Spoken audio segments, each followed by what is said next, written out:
Joseph est un notable dans son village. Pour les Juifs, tout travail manuel est sacré. Les plus grands rabbis, les plus grands docteurs de la loi n'ont jamais dédaigné de mettre la main à la pâte.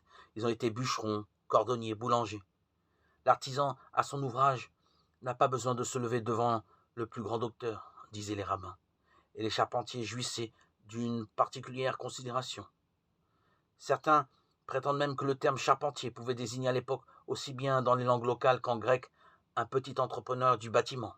De toute manière, un homme comme Joseph ne se contente pas d'assembler tenons et mortaises. Les outils dont il dispose, marteaux, ciseaux, gouges, scies, lui permettent de fabriquer bien des objets.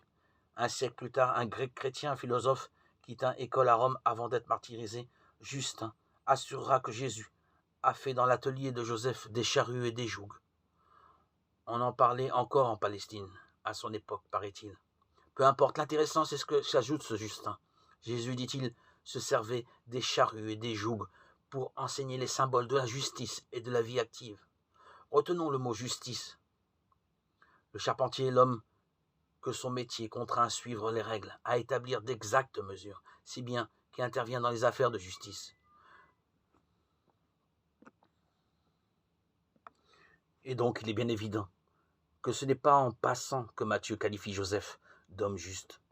Le Talmud, le commentaire de la loi, raconte que dans les procès, on demande parfois, lors d'un débat délicat, n'y aurait-il pas parmi vous un charpentier, fils de charpentier, pour répondre à telle ou telle question ?